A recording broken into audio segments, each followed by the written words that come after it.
히브리 원어로 보는 쉽고 생생한 창세기 67번째 강의를 시작하도록 하겠습니다. 자, 지난번에 했는 거 하임 기억하시죠? 삶이라고도 해석이 되고요. 생명이라고도 합니다. 나는 누구인가? 나는 어디서 왔는가? 나는 왜 사는가? 나는 어디로 가는가? 보통 세상 사람들의 질문입니다. 여호와 하나님이 땅의 흙으로 사람을 지으시고 생기를 그 코에 불어넣으시니 사람이 생명이 되니라.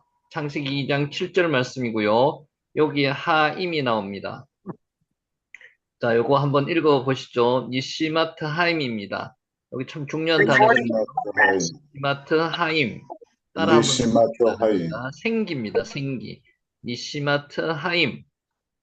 자, 여기서 2장 7절에 9절입니다. 여호와 하나님이 흙으로 사람을 지으시고 그 코에 생기를 불어넣으시니 사람이 생명이 된지라. 여기서 생기가 니시마트 하임입니다. 한번 해보세요. 니시마트 하임. 니시마트 하임, 니시마트 니시마트 하임, 하임. 니시마트 하임. 자, 그리고요. 생명이라는 단어가 네페시하야입니다. 네페시하야. 생물이라고도 창세기 1장 20절에 해석을 했고요. 우리말로 생명이라고도 2장 7절에 했는데 똑같은 단어입니다. 네페시하야 한번 해보세요. 시작. 네페시하야, 네페시하야, 네페시하야. 한번 읽어볼게요. 2장 7절. 여호와 하나님이 흙으로 사람을 지으시고 그 코에 생기를 니시마 타임이라 그랬죠. 불어넣으시니 사람이 생명이 된지라. 네페시하야입니다. 그래서 창세기 1장 20절에 생물을 번역을 뭐라고 했는가 하면은 이 원어로 네페시하야인데 생물로 번역을 했습니다. 그래서 생명, 생물이 동일한 원어입니다. 네페시하야. 요걸 하나 적어 놓으시고요. 실제로 원어의 뜻은 원어는 같은 겁니다. 생명이나 생물이나. 그래서 네페시하야가 생명으로도 번역을 했고요. 창세기 2장 7절에 생물, 창세기 1장 20절에 생물로도 번역을 했습니다. 둘 다가 동일한 언어입니다. 원어입니다. 네페시하야. 네페시하야 한번 해보시죠. 시작. 네페시하야, 네페시하야, 네페시하야. 자, 바하르라는 단어 지난번에 한번 했습니다. 선택하다는 단어입니다. 형들에게 미움을 받고 종으로 팔린 요셉은 애굽 보디발의 집에서 종으로 일하게 되었습니다. 요셉의 준수한 외모에 반한 보디발의 아내가 요셉을 유혹했습니다. 실제로 한글 성경에도 마찬가지로 유혹이라는 단어는 없습니다. 아마르라는 단어도 나오고요. 다바르라는 단어도 나옵니다. 청하다로 번역을 해놨습니다. 유혹이라는 단어는 없습니다. 요셉은 이것을 선택하지 않았다는 거죠. 유혹을 선택하지 않았다는 겁니다. 바하르. 요셉이 응하지 않자 그녀는 끈질기게 더 적극적으로 여기는 유혹이라고 썼는데 성경에는 청하다로 되어 있습니다. 청하다. 청하다가 앞에 나오는 청하다는 아마르를 썼고요. 뒤에 나오는 청하다는 다바르를 썼습니다. 그래서 다바르, 아마르 이렇게 말하다는 뜻으로 했지 청하다 유혹은 없습니다. 자, 한번 읽어보세요. 여인이 날마다 요셉에게 청하였으나 이게 실제로 나오는 거죠. 요셉이 듣지 아니하여 동침하지 아니할 뿐더러 함께 있지도 아니하더라. 여기서 아마르 다바르를 썼다는 거죠. 범사에 헤아려 좋은 것을 취하고 악은 어떤 모양이라도 버리라. 데살로니가 전서 5장 21절 22절. 여기서 선택하다. 무엇을? 악을 선택하지 말고요. 선을 선택하라는 거고요. 바하르. 점점 예수님을 본받고 점점 성령님과 동행해야 합니다. 그래서 우리가 하나님의 성품이 우리 안에 숨겨져 있으니까 이것을 선택해야 된다는 거죠. 바하르 한번 해보세요. 바하르. 바하르, 네. 바하르, 하르가 바하르, 뭔지 아세요? 하르? 하르, 바하르, 하르 들어보셨죠? 산입니다. 산.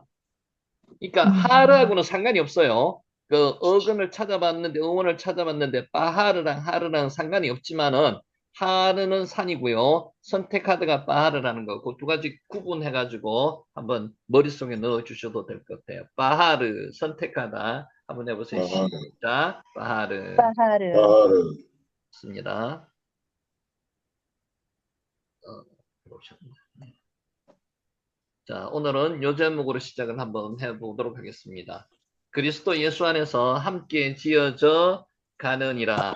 자, 구도시 개발이 시작되면, 재개발이 시작되면은 건물을 다 부수는 동안에 요란한 소음과 먼지를 감수해야 합니다. 여러분, 바벨탑 지을 때 바벨탑을 쌓다는 동사가 뭔지 기억하세요? 쌓다. 요 동사 썼습니다. 빠나. 짓다, 세우다, 세우다. 쌓다. 빠나입니다. 빠나. 빠나라고 읽고요. 실제로 바나라고 발음해도 상관없고요. 경강점이 찍혔기 때문에 된 발음이 납니다. 빠나 한번 해보세요. 빠나. 바나, 짓다, 세우다, 건설하다, 바나, 쌓다. 이런 게 빠나입니다. 빠나. 청계천 고가도로를 철거하고 복원공사를 할 때, 또 지하철 공사를 할 때 시민들은 얼마나 불편했는지 모릅니다. 불편하죠. 그러나 이 불편을 참아내면은 편안함을 누릴 수 있다는 거죠. 빠나. 그러나 공사가 끝나고 나니 청계천은 시민들의 휴식처가 되고 세계적인 관광지가 되었습니다. 그때는 참느라고 힘들었죠. 지하철로 인해서 출퇴근이 빠르고 말할 수 없이 편리해졌습니다. 그러나 공사할 때 한번 생각해 보세요. 대형 공사일수록 땅을 깊이 팝니다. 기초공사를 하는 데만이라도 몇 년이 걸립니다. 빠나. 그러나 사람들은 조감도처럼 아름다운 새 건물이 들었을 것을 기대하며 참고 기다립니다. 참고 기다리면 편리함이 있다는 거죠. 빠나. 우리 인생도 바나. 마찬가지입니다. 노스캐롤라이나 샬롯이라는 도시에 빌리 그레함 목사님 기념 도서관이 있습니다. 이 기념 도서관 입구에는 빌리 그레함 목사님의 아내인 루스 그레함의 소박한 무덤이 있습니다. 서양인들, 유럽인들은요, 어떤 생활 공간 안에 무덤이, 묘지가 있는 경우가 많습니다. 거기에 이런 글이 적혀 있습니다. 묘지에, 빠나, 공사 끝, 그동안의 인내에 감사합니다. 이게 어디서 나타나는 문구죠, 보통? 공사가 끝나고 나면은 감사 표시를 하는 문구입니다. 공사 끝, 그동안의 인내에 감사합니다. 한번 보세요. 이 묘비명은 어떻게 만들어졌을까요? 빠나, 짓다, 세우다는 뜻이고요. 빌리 그레함 내외가 운전을 하고 다니는 길에는 공사가 진행 중이어서 늘 불편했습니다. 항상 공사가 진행되었던 것 같아요. 오랜 공사였는 모양입니다. 어느 날 공사 중이라는 표지판이 이렇게 바뀌었습니다. 이제 공사가 끝났고, 공사 끝. 그동안의 인내에 감사합니다. 그동안 참고 지내온 여러분에게 이 공사가 끝났으니까 감사하다는 그런 이 의미를 전달시켜 주는 거죠. 그 표지판을 보고 루스 그레함은 남편에게 말했습니다. 부인이 남편에게 말했죠. 여보, 나 죽으면 저 간판을 내 무덤에 세워주세요. 왜 이렇게 이야기했는지 여러분 이해하시겠죠? 한번 보세요. 그래서 공사장 표지판의 글이 묘비명이 되었다고 전해집니다. 우리 인생은 아직 끝나지 않았습니다. 우리 인생은 지금도 나이가 많든 적든 계속 성장해 가는 거요. 성숙해 가는 중이라는 거죠. 공사 중입니다. 여전히 공사 중입니다. 여러분 동의하시죠? 저와 여러분 여전히 공사 중입니다. 그래서 주변 사람들에게 불편함을 줄 때가 참 많습니다. 누가 고생이겠습니까? 이렇게 하면은 하나님이 고생이죠. 아브라함 생각하시면 됩니다. 아브라함을 그렇게 만들어 가시기 위해서 누구이 열심히 쓰셨어요? 하나님이 열심히 쓰셨듯이 우리를 하나님의 자녀로 만들어 가시기 위해서 하나님이 지금도 우리를 위해서 열심히 노력하고 계신다는 거죠. 하나님이 공사 중이시다는 겁니다. 자, 우리의 믿음도 여전히 공사 중입니다. 맞죠? 구원은 즉시 이루어지지만 구원은 즉시 이루어집니다. 믿는 순간에 변화는 점진적으로 이루어지고 있습니다. 그래서 우리는 지금 성화의 과정 중에 있는 거죠. 그래서 죽기 전에 마지막 저 하늘나라 가기 전에 영화의 단계에 들어가는 겁니다. 바울은 그것을 이렇게 표현했습니다. 빠나 짓다 세우다는 뜻이고요. 너희도 성령 안에서 하나님이 거하실 처소가 되기 위하여 그리스도 예수 안에서 함께 지어져 가느니라. 지금도 지어져 가고 있는 중이라는 거죠. 에베소서 2장 22절 말씀입니다. 하나님은 모세 때 만든 성막, 솔로몬 때 만든 성전도 폐하셨습니다. 왜? 이제 성전이 우리가 성전이기 때문에 성막과 성전은 참된 성전의 모형이고요. 그림자일 뿐이라는 겁니다. 오순절날 성령님이 감림하시고 이후에 성령님은 사람의 심령 안에 우리 심령 안에 지금 거하게 되셨다는 겁니다. 이것은 놀랍게도 우리의 심령이 참된 성전이라는 겁니다. 저와 여러분은 하나님의 성전입니다. 성경은 말씀하고 있습니다. 너희는 너희가 하나님의 성전인 것과 하나님의 성령이 너희 안에 계시는 것을 알지 못하느냐. 고린도전서 3장 16절 말씀입니다. 이것을 안다면 우리는 행동을 우리의 마음을 함부로 악한 데 쓰지 않는다는 거죠. 너희 몸은 너희가 하나님께로부터 받은 바 너희 가운데 계신 성령의 전인 줄을 알지 못하느냐. 너희는 너희 자신의 것이 아니라 값으로 산 것이 되었으니 그런즉 너희 몸으로 하나님께 영광을 돌리라. 고린도전서 6장 19절에서 20절 말씀입니다. 지금 빠나 이야기하고 있습니다. 우리는 완전한 성전이 아닙니다. 지금도 성전을 거룩하게 만들어가고 있는 과정 중이라는 거죠. 누가 만들어요? 우리도 노력을 하겠지만 하나님이 열심으로 우리 성전을 만들어 가시고 있습니다. 우리는 완성된 건물이 아니라 하나님이 거하실 처소로 지어져 가고 있는 미완성의 성전 건물이라는 겁니다. 빠나 구원은 완공증명서가 아니라요. 공사허 같습니다. 구원을 받는 즉시 여러분의 공사가 지금부터 들어갑니다라는 허가서라는 거죠. 우리는 성령님의 감독하에서 예수님 안에서 함께 지어져 가고 있습니다. 성령님의 감독하에서 하나님의 감독하에서 우리 예수님 안에서 함께 지어져 가고 있는 상태가 우리의 상태라는 거죠. 우리의 공사는 아직 끝나지 않았습니다. 언제까지? 죽기 전까지 계속 하늘나라 가기 전까지 계속 공사가 이루어질 거라는 거죠. 그래서 아까 빌리 그레함 목사님의 부인이 그 묘비명을 세워달라고 이야기했다는 거죠. 바울과 같은 대단한 믿음의 사람도 완성되지 않았다고 고백을 했습니다. 빠나 한번 해보세요. 빠나. 빠나입니다. 내가 이미 얻었다 함도 아니요 온전히 이루었다 함도 아니라 오직 내가 그리스도 예수께 잡힌 바 된 그것을 잡으려고 달려가노라. 빌립보서 3장 12절 말씀입니다.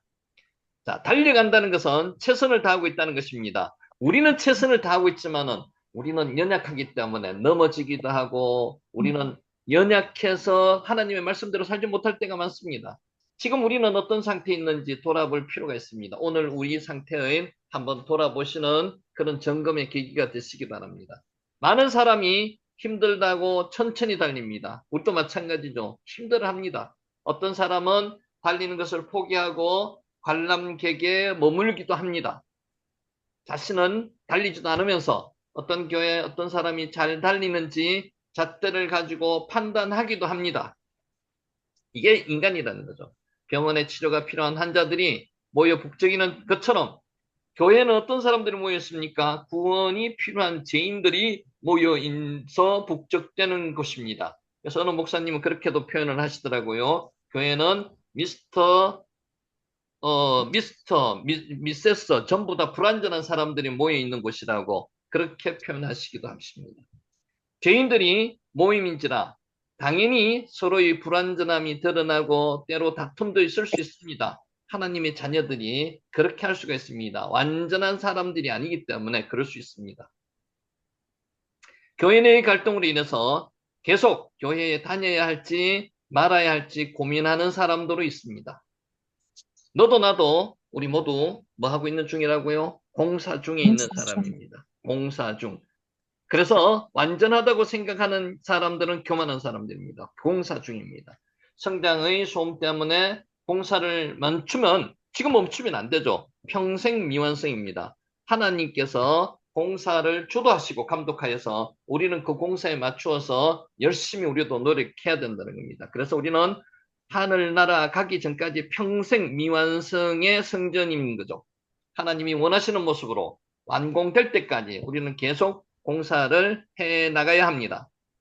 빨리 끝내겠다고 서두르면 부실 공사가 되고 맙니다. 빨리 끝날 수가 없습니다. 평생 해야 될 공사입니다. 빠나 지금은 서로가 어렵고 힘들지만 언젠가 공사가 끝날 것입니다. 그래서 묘비명을 그렇게 갖출 수 있다는 거죠. 그러므로 서로 너그러운 마음으로 미완성이기 때문에 그렇게 봐야 된다는 거죠. 참고 인내하면서 견딜 수 있어야 됩니다. 상대방을 볼 때 완벽한 사람으로 보지 마세요. 완벽한 성전은 없습니다. 그래서 나도 마찬가지, 상대방도 마찬가지, 미완성의 성전인 거죠. 그래서 너그러운 마음으로, 하나님의 마음으로, 사랑의 마음으로 살펴봐야 된다는 겁니다.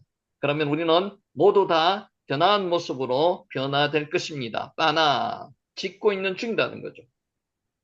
우리가 천국에 갈 때까지 갈등하는 일은 계속 일어날 겁니다. 그렇지 않습니까? 지금도 갈등하고 있습니다. 그때마다 우리는 공사 중이라는 사실을 잊지 말아야 합니다.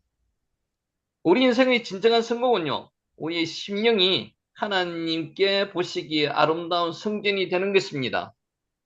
만나 이것이 우리 인생의 진정한 목적이고 목표입니다만은 지금 당장 완전한 성전을 이룰 수 없다는 것을 명심하시고요. 우리는 오늘도 성령님의 감독하에서 우리의 성전이 완전하고 거룩하게 될 수 있도록 노력하시는 저와 여러분이 되시기를 예수님의 이름으로 축원하면서 오늘 강의를 시작합니다. 빠나 한번 해보세요. 빠나. 빠나. 빠나, 하나, 빠나. 라는 뜻입니다. 빠나. 자, 지난번에 복습 간단하게 한번 하겠습니다. 칭찬하다가 할 날이라는 거 요거 기억하시고요. 할 날. 지난번에 그거 이야기했죠. 65세가 넘은 사라의 아름다움이 어느 정도 이해 가능한가, 이해 가능한가. 그래서 뭐 30대 후반, 40대 초반이라고 나이로 따질 수 있고요. 그리고 그 사람들은 까무잡잡한 흑인 계통의 사람이었지만은 이 미추라임 사람들이 애굽 사람들이 지금 셈 계통이잖아요. 사라는 그래서 피부가 희었으니까 충분히 미모로 사람들이 칭찬을 받을 만했다. 그래서 여기 칭찬하다는 단어가 와의 할렐로로 써서 할랄이 칭찬하다는 단어입니다. 할랄 칭찬하다, 찬양하다, 할랄이고요. 할랄.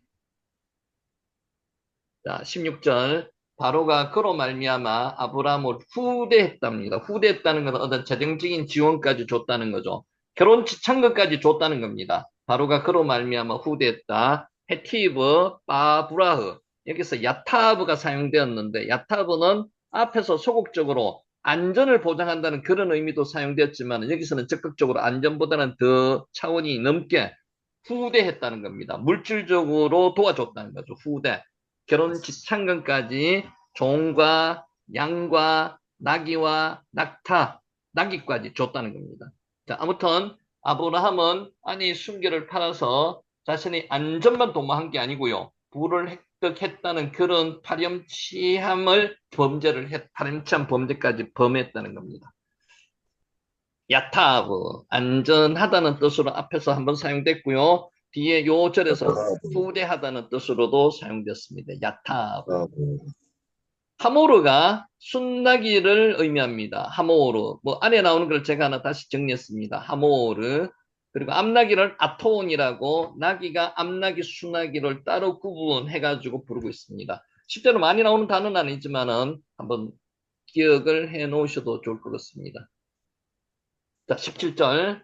여호와께서 아브라함의 아내 사레의 일로 바로와 그 집에 큰 재앙을 내리신지라. 여기서 깨돌림, 까돌이 크다는 뜻이고요. 네가임이 재앙이라는 뜻인데 이 재앙은 피부 반점이었을 것으로 추정을 합니다. 하나님께서 내리신 재앙이 피부 쪽에 문제가 생기는 그런 재앙이었을 것이다. 와예 낙가 네가임 깨돌림 큰 재앙을 내리신지라.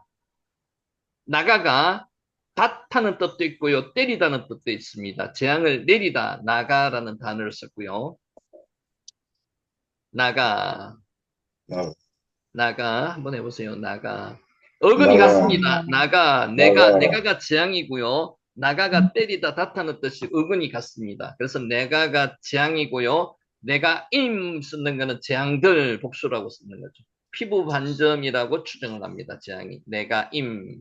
내가 18절 바로가 아브람을 불러서 이르되 내가 어찌하여 나에게 이렇게 행하였느냐 내가 어찌하여 그를 내 아내라고 내게 말하지 아니하였느냐 어찌하여가 마람마라는 이렇게 수구 형태로 되어 있습니다. 마람마. 어찌하여. 이게 언제 나왔는가 하면은 창세기 4장 6절에 여호와께서 가인에게 이르시되 내가 보나여 함은 어찌미며 안색이 변함은 어찌미냐. 마람마라는 요 수구를 썼다는 거죠. 마람마. 19절 내가 어찌 그를 누이라 하여 내가 그를 데려다가 아내를 삼게 하였느냐 내 아내가 여기 있으니 이제 데려가라 하고 요 데려가라가 카흐 왈레크입니다. 한글로만 보면은 동사가 구분이 잘 안 되는데 실제는 요 원어로 보면은 카흐 왈레크 너는 취하라 라카흐가 앞에 써 있는 거고요. 취하다 따다도 라카흐라 그랬죠. 왈레크 그리고 너는 가라는 것입니다. 레크 할 때 레크죠. 가허 왈레크 취해서 가라는 겁니다. 동사가 두 개로 쓰였습니다. 취해서 가라 명령형이죠. 카흐 취하라는 뜻이고요. 레크 가라는 뜻입니다. 명령형을 두 번이나 사용해 가지고 강하게 지금 빨리 가라는 겁니다. 반복해서 당장 사라를 데리고 애굽을 떠날 것을 아브라함에게 명령하는 겁니다. 얼마나 급했을까요? 당장 실제로는 재물도 다 뺏어야 되죠. 근데 정신이 없습니다. 지금 재앙이 맺기 때문에 이 주는 재물도 가지고 그냥 그대로 가라는 겁니다. 그래서 카흐 왈레크. 그래서 실제로 언어를 보는 묘미가 이런 데 있습니다. 데려가라 하고 이렇게 보면 좀 평이한 문구처럼 보이지만은 카흐 왈레크라는 너는 취하라 그리고 너는 가라 이렇게 아주 뭐라 그럴까 생생하지 않습니까? 이게 원어의 묘미라고 보시면 됩니다. 사라를 아브라함의 누이로 알고 궁으로 취해 드린 일 때문에 바로의 가족에게 닥친 재앙이 너무도 급하고 화급했기 때문에 너는 빨리 취해서 데려가라는 겁니다. 그래서 이런 단어가 나왔습니다. 카흐 왈라크. 라카가 취하다. 이 단어는 성경에 자주 나오는 단어이고요. 그러니까 아까 여기 처음에 살 때 뭐라고 쓰였다고 했죠? 따다. 선악과를 딸 때도 라카우입니다. 취하다도 라카우고요. 그래서 이 단어가 많이 쓰입니다. 라카흐. 20절 바로가 사람들에게 그의 일을 명하며 사람들이 그와 함께 그의 아내와 그의 모든 소유를 보내었더라. 그래서 바로가 사람들에게 그의 일을 명했다. 와예차 우 알라이유 바로 아나심 파라오가 아브라함 그의 일에 대해서 많은 사람들에게 직접 명령을 내렸다는 것입니다. 바로가 그와 그의 가족들에게 닥친 재앙을 없애기 위해서 취한 급한 행동이었다는 겁니다. 그래서 여기까지 지난번에 했고요. 이씨가 남자 사람을 이씨라고 하고요. 이샤를 여자라고 하죠. 자, 20절 마지막입니다. 그들이 보내었더라. 와에 샬라후. 샬라흐라는 단어도 자주 나오죠. 샬라흐가 보내다. 샬라흐. 바로로부터 아브라함에게 간에 받은 명령을 받은 자가 그들입니다. 샬라흐. 그들이 보냈다는 겁니다. 샬라흐. 무트 샬라흐 지난번에 한번 설명했는 거 기억하십니까? 네. 무트 샬라를 타자를 해가지고 실제로 여러 의견이 많습니다만 무트 샬라흐 죽음을 보내는 자 그게 머두셀라였습니다. 그래서 무트 샬라라고 생각하시면 머두셀라 이름의 의미를 어느 정도 그러니까 그런 학설이 정확한 건 아닙니다. 무트하고 샬라하고 합쳐가지고 머두셀라 무트 샬라흐 죽음을 보내는 자 그때 나오는 게 샬라흐였습니다. 샬라흐. 자, 이제 마지막 10장에서 20절에서 20절까지 남은 설교 주제 정리하겠습니다. 성도는 인간적인 방법으로 문제를 해결해서는 안 됩니다. 기도해야 됩니다. 기도가 히브리어로 뭐라고 했죠? 테필라 기억하시죠? 좀 이따 다시 한번 나옵니다. 자, 11절에서 13절 보듯이 아브라함은 지금 잘 기억이 안 나시더라도 상관없습니다. 계속 일부러 제가 반복하고 있거든요. 반복하시다 보면은 그게 귀에 있고요. 여기서 하나 더 추가하셔야 될 게 여기서 나오는 단어가 다는 아니더라도요. 본인이 중요하다고 가능하나 여기서 단어를 정리해 주신 거는 기록을 하나 해 놓으세요. 구절에다가. 그러면 다음에 볼 때는 조금 더 생소하지 않습니다. 아브라함은 위기에 직면하자 그것을 얄팍한 인간적인 술수로 극복하고 됐습니다. 누이라고 부르라고 했고요. 하나님을 떠난 사람들은 두려움이 오고요. 다음에 죄를 범합니다. 그래서 죄를 범했다는 거죠. 아브라함은 자신의 아내를 누이라고 속였습니다. 죄를 범했습니다. 자기 생명을 구하고자 했습니다. 야타브, 안전을 도모하고자 했다고 자꾸 말씀드렸죠. 그러나 인간적인 방법으로 문제를 해결하려는 아브라함의 태도는 문제를 오히려 더 심각하게 만들고 말았습니다. 그렇게 했기 때문에 문제가 심각하게 되었습니다. 처음부터 아니라고 했으면 이런 문제가 일어나지도 않았습니다. 실로 하나님을 떠난 인간의 지혜와 노력은 깊은 허무와 절망만을 느끼게 할 뿐입니다. 문제가 뭡니까? 하나님을 떠났기 때문에 이런 문제가, 이런 위험이 다가왔다는 거죠.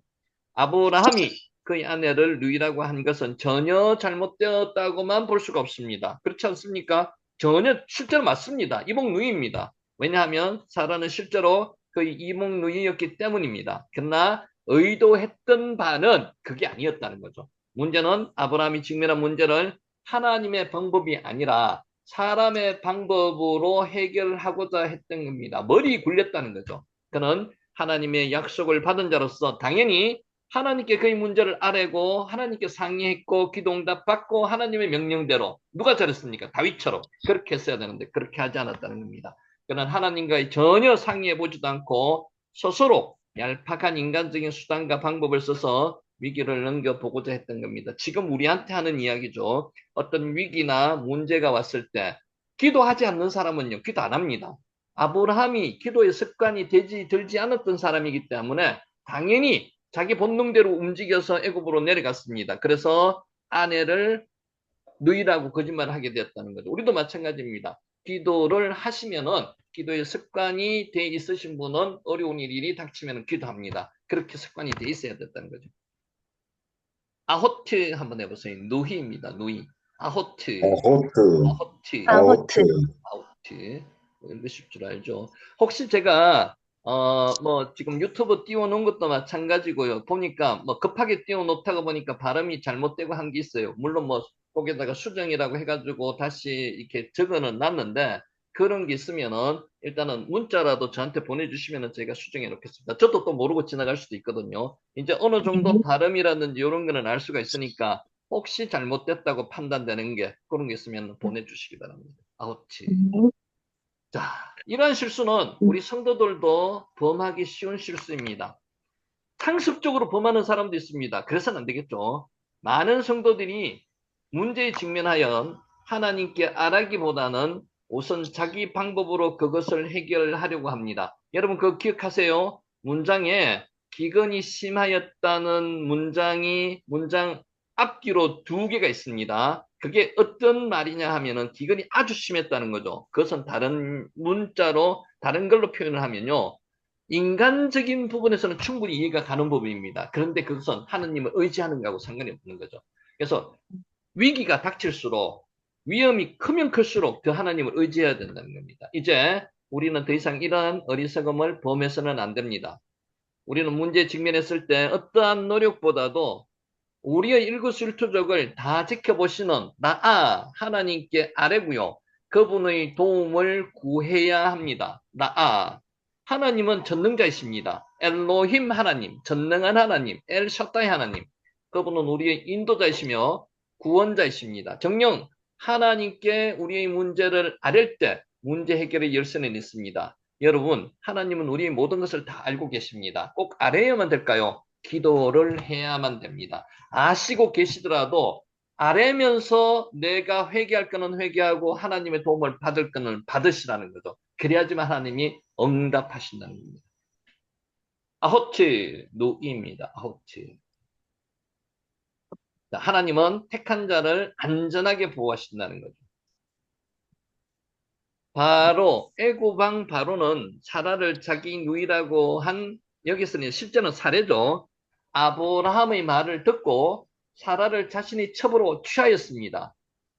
그렇게 질문하시는 분도 있다 그랬죠. 아브라함의 아내 사례를 첩으로 취하여서 첫날 밤을 보냈을까요? 안 보냈을까요? 당연히 안 보냈겠죠. 그래서 아브라함의 아내 사라를 예수 그리스도의 족보에 들어가게 만들었는 거죠. 예수 그리스도의 족보에 들어가게 사례를 더럽히지는 않으셨다는 거예요. 그건 당연한 겁니다. 그런데 17절을 보면 하나님은 사라의 일로 인하여 바로와 그의 집에 큰 재앙, 내가임이라는 내리셨습니다. 피부병이라고 그랬죠. 이러한 사실은 택한 자들의 연약함과 실수에도 불구하고요. 그들에 대한 하나님의 보호가 변함없음을 보여줍니다. 특히 초신자 때는 이런 실수를 더 많이 하기 때문에 하나님께서는 그럼에도 불구하고 보호하신다는 겁니다. 초신자가 아니더라도 하나님은 악한 것도 손으로 만들어 주시기 때문에 끝까지 보호해 주실 겁니다. 근데 중요한 것은 회개해야 된다는 겁니다. 그렇습니다. 하나님은 한번 택한 자들에 대해서는 비록 그들에게 잘못이 있다 할지라도 언제까지? 끝까지 지키시고 보호해 주신다는 겁니다. 근데 내가 돌아와야만 됩니다. 내가 깨닫지 못하면 하나님께서 보호해 주셨는데 이것은 내 능력으로 됐다. 이렇게 하면 안 된다는 거죠. 아브라함은 그것을 깨달았습니다. 그래서 13장에 깨닫고 자기가 다시 하나님을 찾게 된 그런 부분에 대한 부분, 그리고 롯과의 관계에서 하나님의 성품으로 롯을 대해준 부분, 이런 부분이 깨닫고 회개한 자만이 할 수 있는 부분이라는 것을 다시 한번 말씀을 드리겠습니다. 호세아가 구원이라는 뜻이 있습니다. 호세아 한번 해보세요. 호세아. 호세아. 구원이라는 뜻입니다. 구원. 자, 그것은 하나님이 당신의 주권적인 은혜로 스스로 우리를 택하시고 구원해 주셨기 때문입니다. 하나님이 은혜로 우리를 구원해 주셨는 거지 하나님의 은혜가 아니면 우리는 구원을 받을 수 없는 존재들입니다. 맞으시죠? 만일 하나님께서 우리의 의나 공로로 우리를 택하시고 구원하셨다면 우리 가운데 어느 누구도 끝까지 구원이 이루지 못했을 것입니다. 그런 표현이 있었죠. 노아가 하나님의 눈안에 있는 은혜를 발견했다. 그것을 하나님께 은혜를 입었다고 이야기하는 그 원문 표현 기억하시죠? 하나님께 은혜를 받은 사람들입니다. 그러나 하나님은 친히 우리를 택하시고요. 구원을 약속하셨기에 끝까지, 언제까지 끝까지 우리를 지키시고요. 보호하심으로 구원에 이르게 하시는 겁니다. 그래서 성화의 과정 중에서 우리가 하나님을 탕자처럼 벗어나기도 하고요. 하나님을 떠나기도 하고, 근데 멀리 떠나지 않는다는 다시 돌아오게 만드는 거고요. 그래서 저도 돌아왔고, 여러분도 지금 멀리 갔다가 다시 돌아와서 회개하고 하나님의 자녀로 지금 섬기고 있는 거 아닙니까? 또 어떤 일이 생길지 모릅니다. 언제까지 하나님을 지키신다고요? 끝까지,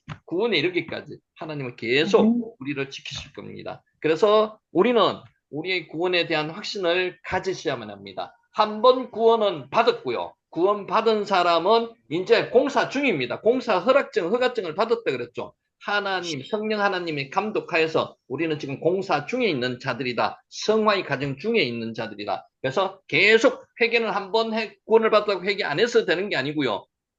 우리는 계속 회개 잘못한 것은 회개하고 하나님과의 관계를 돈독히 하면서 체험적인 역사를 하나님과 이루어 나가야 된다는 겁니다. 그런 의미에서 정녕 우리는 어떤 자들입니까? 은혜로 구원받은 우리는 복된 자들이라는 거죠. 아멘. 호세아 구원입니다. 구원. 성도는 세상의 모범이 되어야 합니다. 세상의 모범이 되지 못하면요. 세상으로부터 질타를 받습니다. 하나님께서 아브라함을 직접적으로 질타하신 말씀이 없습니다. 왜? 세상 사람 바로에게 질타를 받았기 때문에, 질책을 받았기 때문에. 18절, 19절을 보면요. 하나님의 재앙으로 인해서 사라가 아브라함의 아내인 것을 깨달은 바로는 아브라함을 불러서 꾸짖었습니다. 세상 사람 바로가 꾸짖었습니다. 우리는 지금 교회가 세상으로부터 질타를 받고 있는 경우가 많습니다. 그것도 하나님의 꾸짖음으로 받아들이셔야 됩니다. 특별히 바로는 아브라함을 향하여 내가 어찌하여 말한 말을 그랬죠. 말을 3번씩이나 반복하여서 호되게 질책했습니다. 실로 하나님의 백성이 이방 불신자에게 이유 있는 책망을 듣는 부끄러운 장면입니다. 이것을 무시해서는 안 된다는 거죠. 세상 사람들이 기독교에 대해서 박해를 한다고만 생각하지 마시고요. 이유 있는 질책은 받으셔야 됩니다. 그리고 회개해야 됩니다. 이처럼 성도가 신앙적인 방법을 버리고 인간적인 방법으로 처신을 하게 되면요. 세상 사람들로부터 부끄러움과 멸시를 받게 된다는 겁니다. 이걸 무서워하면 안 돼요. 또 세상 사람들로부터 질타를 받을 수도 있습니다. 무서워하지 마시고요. 정면으로 받을 건 받고 또 베풀 거는 베풀어야 된다는 거죠. 내가 뭐라 그랬죠? 재앙. 여기서는 피부 재앙, 피부 반점으로 추정을 합니다. 이게 복수로 내가 이렇게 써 있는 거죠. 자, 성도는 세상의 모범이 되어야 합니다. 마치 소금이 그 맛을 잃으면 버려지게 되어서 밟히는 것과 같습니다. 그러므로 성도는 모든 일을 신앙적으로 처리해야 됩니다. 세상과 불신자들에게 모범이 되도록 행동해야만 합니다. 특별히 성도들이 잘못으로 인한 세상 사람들의 멸시와 조롱은 우리의 주가 되시는 하나님의 영광을 가리우는 일임을 분명히 명심하셔야 되고요. 매사에 신앙적이고 신실한 자세로 하나님의 심어준 성품을 우리가 그대로 세상에 베풀어야 한다는 것입니다. 네, 여기까지 하고 12장을 마치고요. 13장에 들어가겠습니다. 마지막으로 따라 한번 해보겠습니다. 내가 한번 해보세요. 내가 내가, 재앙인데 내가, 피부, 재앙인데 피부 반점 추정합니다. 자, 내가, 13장으로 들어갑니다. 13장. 13장은 아까 좀 전에도 말씀드렸다시피 이제 아브라함이 겉으로 회개했다 이런 직접적인 표현은 나오지는 않는데 삶이 변화돼 가고 있는 과정입니다. 애굽으로 내려와서 기도하지 않고 하나님께 상의하지 않고 애굽으로 내려와서 본인이 겪었던 그 체험, 하나님과의 체험을 실제로 생활 속에서 베푸는 거죠. 나타내는 겁니다. 그것을 누굴 통해서 나타내는 겁니까? 롯을 통해서 보여주는 거죠. 우리도 이런 삶을 본받아야만 합니다. 헤브론적인 삶이 있고요. 소돔적인 삶으로 13장에서 나눠집니다. 어떤 삶을 살아야 한다고요? 헤브론적인 삶을 살아야 하는 아브라함을 본받아야 되고요. 롯은 어떤 삶을 살았다고요? 소돔적인 삶을 사는 롯을 본받아서는 안 된다는 겁니다. 애굽에 두 사람이 같이 내려갔다 왔습니다. 같이 내려갔다 왔는데 12장에서는 롯에 대한 이야기는 하나도 안 나옵니다. 그런데 13장 초반에 롯에 대한 이야기가 나옵니다. 뭐 때문에 그럴까요? 롯은 애굽에서 내려가서 세상을 보고 왔습니다. 아브라함은 애굽에 내려가서 하나님을 만나고 왔습니다. 그래서 그 차이가 엄청나다는 거죠. 13장을 보실 때 롯은 하나님을 직접 만나지 못한 롯과 하나님을 자기의 있던 불순한 의도로 하나님께서 구원을 해주셨지만은 그런 것을 깨달은 아브라함을 비교 한번 해보시기 바랍니다.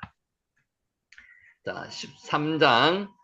아브라함과 롯이 서로 떠납니다. 1절에서 13절 목자끼리 서로 다툽니다. 여기서 하나 제가 숙제를 하나 생각해 보시라고 드릴게요. 아브라함의 목자와 롯의 목자 중에서 누가 공격적으로 서로 이야기를 했을까요? 다투었을 때. 그것을 그냥 우리가 심정으로는 알 수가 있습니다만 증명할 수 있는 뭐 단어라든지 뭔가 어떤 행동이라든지를 한번 생각해 보시기 바랍니다. 단어를 생각해 보시면 더 나을 거고요. 그래서 어떤 단어가 나옵니다. 단어가 나오는데 이 단어가 누가 더 공격적으로 해코지를 했는가에 대해서 어떤 추정할 수 있는 단어가 있습니다. 그것 한번 생각해 보시고요. 아브라함의 가나안으로 귀향을 했다는 게 1절에서 4절까지 나옵니다. 아브라함과 롯이 분가했는 사실에 대해서 5절에서 13절에 나옵니다.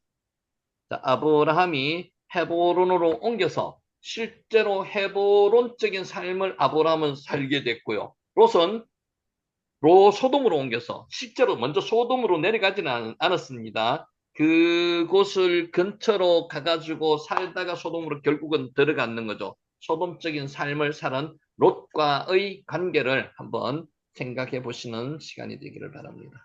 자, 먼저 아브라함과 롯이 서로 떠나는 1절에서 13절 보겠습니다. 1절 아브람입니다.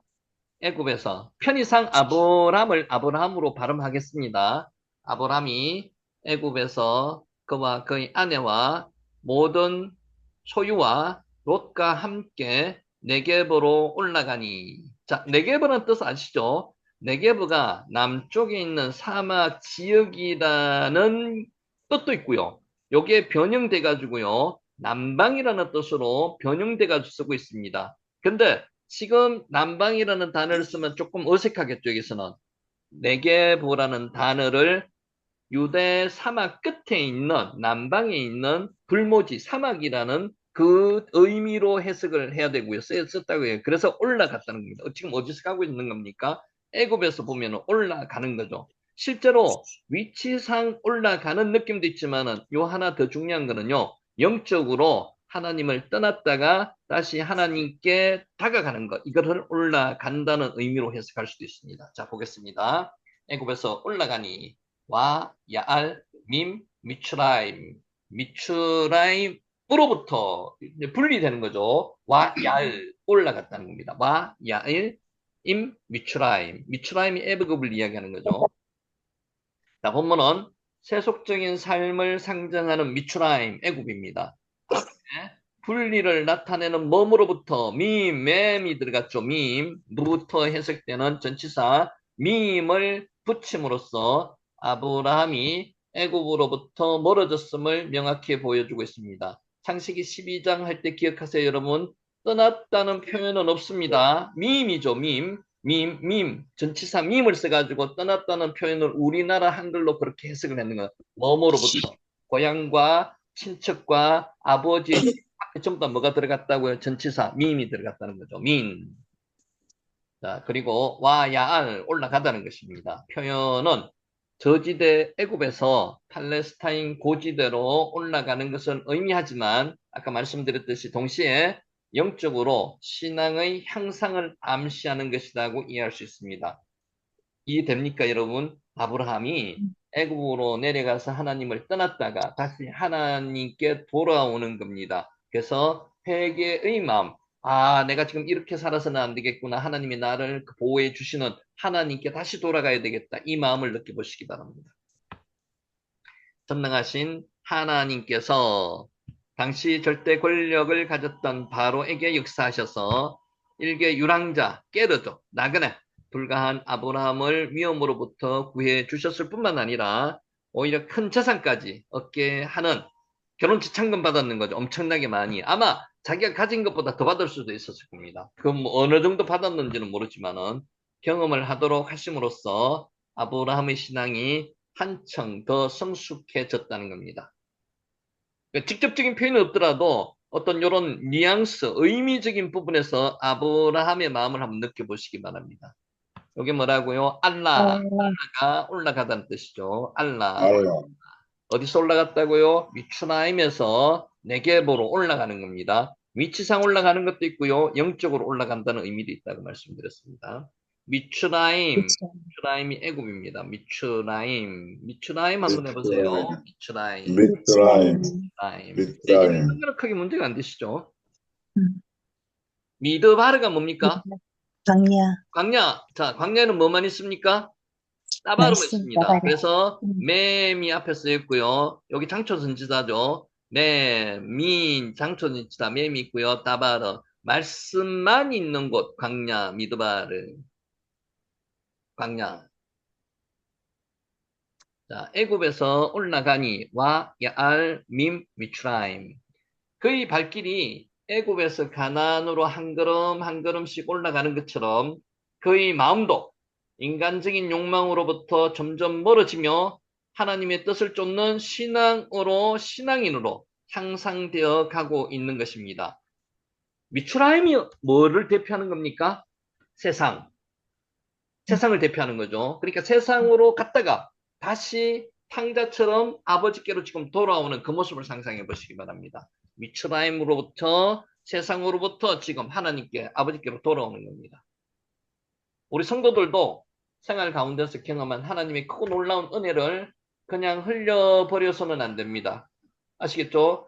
신앙 성숙의 소중한 자산으로 삼고요. 하나님과 더욱 친밀한 교제를 나누는 계기로 성화시켜야 합니다. 여러분, 우리가 잘못한 게 한두 가지겠습니까? 하나님을 떠난 일이 한두 가지겠습니까? 그때마다 베풀어 주신 하나님의 크고 놀라운 은혜를 그 체험을 그냥 흘려버려서는 안 됩니다. 아브라함은 그것의 소중함을 알았다는 거죠. 그래서 롯과 아브라함이 차이가 나는 겁니다. 롯은 하나님을 직접 애굽에서 만나지 못했습니다. 롯이 애굽에 가서 본 거는 뭡니까? 화려한 것 같습니다. 애굽의 그 잘 사는 사람들, 그 편리한 생활들, 그것만이 보게 되니까 애굽 생활이 그리워지는 거예요. 그래서 아브라함과의 떠날 것을 자꾸 생각하는 거죠. 그래서 롯과의 관계가 멀어지는 게 다 이유가 있었다는 겁니다.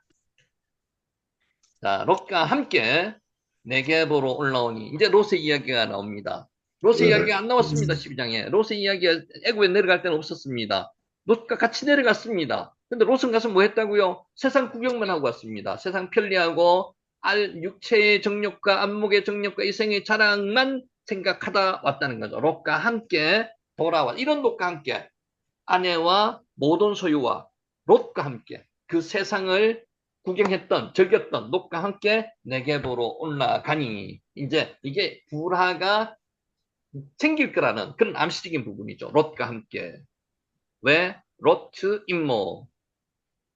아브라함이 애굽으로 내려갈 때는 롯에 대한 언급이 전혀 없었던 반면에요. 다시 가나안으로 올라오는 부분에서는 본문에서는 롯이 또 다시 등장합니다. 질문 하나 합니다. 아브라함이 롯을 왜 가나안까지 데리고 왔을까요? 갈대아우로 해서 하단을 거쳐가지고 가나안으로 들어왔을 때 롯을 보험용으로 데리고 들어왔다고 생각을 합니다. 자기가 자식이 없었잖아요. 물론 롯이 의지할 데가 없어서 삼촌한테 의지를 하고 싶었던 그런 것도 있겠지만 아브라함 입장에서는 혹시라도 나에게 자식이 끝까지 생기지 않는다면은 롯으로 통해서라도 뒤를 잇고 싶었던 겁니다. 자식을 삼았겠다는 그런 의미로 보험용으로 데리고 다녔을 겁니다. 그 롯입니다. 근데 하나님은 뭐라고 말씀하셨습니까? 고향과 친척과 아버지 집을 떠나라고 했는데 결국 못 떠났는 게 뭡니까? 아버지 집을 못 떠났다가 하란에서 아버지를 떼고 나왔죠. 아버지를. 그리고 친척을 못 뗐는데 지금 13장에서야 비로소 롯을 떼버리게 만드시는 하나님의 섭리가 있었다고도 생각할 수가 있습니다. 자, 이는 향후 롯이 가나안에 올라가서 행한 일, 즉 다음 문단에서 나오는 롯이 아브라함으로부터 떠나가는 사건을 염두에 두었기 때문입니다. 그래서 미리 갈등이 있었다는 거죠. 우유부단한 아브라함을 봤습니다, 롯은. 그 애굽으로 내려갈 때 부인을 누이라고 하고 거짓말을 하기로 하고 또 바로한테도 거짓말을 하고 그렇게 또 바로한테 절절매는 그런 모습을 롯이 다 봤습니다. 아브라함의 인간적인 모습을 롯은 너무나 많이 봤습니다. 그래서 삼촌이 작게 보여지는 겁니다. 저 우리 삼촌이 너무 좀 작아 보인다. 이런 믿음성이 가지지 못하고 이렇게 연약한 삼촌을 보게 되었고요. 그 연약한 삼촌과 내가 계속 생활하지 못하겠구나. 그런 어떤 갈등 관계를 마음속에 먹고 있는 상황에서 그때 어떤 목자들끼리 싸움이 붙었다는 거지 전혀 갈등이 없었는 게 그런 상황이 아니었다는 겁니다. 자, 본문을 직역하면요. 그리고 롯도 그와 함께 임모 이는 롯이 아브라함과 함께 있었다는 표현입니다. 그렇지만은 12장에서는 표현을 하지 않았습니다. 표현되지 않았습니다. 롯은 그 몸이 비록 삼촌 아브라함과 함께 있었지만 마음은 함께 있지 않았다는 그런 의미라고도 볼 수가 있습니다. 애굽을 거쳐오면서 아브라함은 세속적인 것을 극복하는 신앙 향상을 하나님과의 만남에서 하나님이 없으면 내가 정말로 살아가기가 혼자는 연약해서 안 되겠구나 이런 것을 느낄 수 있었다면 롯은 오히려 세속적인 것, 세상적인 것에 집착하는 양상을 보였습니다. 젊은 눈으로 애굽을 바라보면 얼마나 그 당시에 동경의 대상이었겠습니까? 젊으신 분들은, 나이 드신 분들은 몰라도 대도시 가서 살고자 합니다. 서울 쪽에 가서 살고자 합니다. 똑같은 의미라고 보시면 됩니다. 롯은 세상을 동경했습니다. 그 문화가 너무 좋았습니다. 그래서 나중에 표현을 좀 이따 나오는데 표현을 뭐라고 했습니까? 그 요단들을 볼 때 하나님의 동산 같고 애굽 같다고 이야기를 합니다. 그게 무슨 말입니까? 하나님의 동산과 애굽은 절대로 같이 갈 수가 없는 그런 장소입니다. 근데 지금 롯은 모든 것의 편리함, 익숙함 이런 것에 하나님의 동산과 애굽을 동일시하고 있는 그런 지금 시각적인 차이가 아브라함과 지금 많이 나고 있다는 겁니다. 자, 이는 후에 아브라함이 세상 재물에 대한 집착을 버리고 조카 롯의 좋은 땅을 양보한 반면에 아브라함은 하나님을 만났고요. 하나님의 성품을 어느 정도 지금 간직하게 되었다는 거죠. 마음을 알았다는 거죠. 롯은 아브라함을 떠나서 애굽 땅과 같은 소돔 지역을 선택하여서 떠난 사실로서 잘 드러나고 있습니다. 그래서 행간의 의미가 다 어떤 갈등이 일어나기 전에 그런 상황이 일어나야만 될 그런 현상이 나타났다는 겁니다.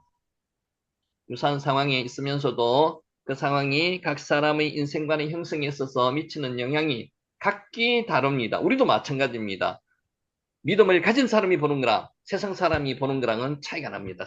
지금 우리 세상을 볼 때도 우리는 경험의 내용이 중요한 것이 아니라 경험한 것만이 중요한 게 아니고 그 경험을 어떻게 이해하고 해석하는 일이 더 중요합니다. 마찬가지죠. 하나님을 만난 사람은 하나님에 대한 그 사랑을, 그 체험을 잊지 못한다는 거죠. 그래서 그게 중요하다는 거죠. 경험을 이해하고 해석하는 일이 더 중요하다는 거죠.